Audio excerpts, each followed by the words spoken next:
So first off, go to jamboard.google.com, and you'll have to, if you want to use custom backgrounds right now, you will have to use the web-based version of Jamboard. You cannot use the app-based version of Jamboard. There are two versions. There's the web-based, which is available on any device, and then there's also the app version, which is available on a mobile device through the App Store. And if you're on a Chromebook and it has the Google Play Store, then you can use the Play Store and get the Google Jamboard app. But for this purpose, you will be using the web-based version to preload a template. So first off, after you're in Jamboard, let's open up a new Jamboard.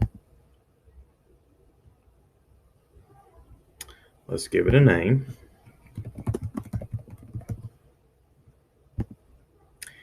And then you're going to set a background. So I'm going to click set a background, and I'm going to use this icon, this option here, the picture with the plus, and this will allow me to choose a custom background.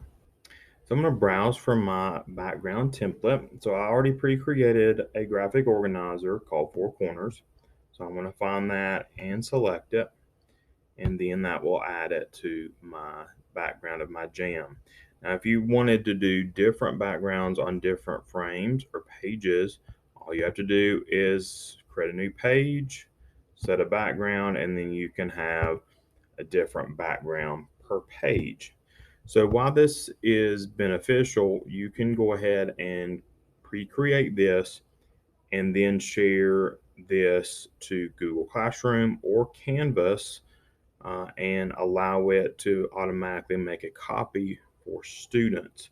And that way, that takes the work off of you, and it provides students with all these great tools that are available in Jamboard for them to be able to annotate on top of this graphic organizer, add images, add sticky notes, add all kinds of other things that they can do with this while they're on their device, and they can turn that into you if you so choose. The app-based version of Jamboard, once you have the background template preloaded, then it will automatically show up in the app-based version of this particular jam. So the app-based version has different additional tools that can be used that the web-based version does not have. So if you want to create your own backgrounds for a Jamboard, I always use Canva. And so Canva is a great resource that you can use to create your backgrounds.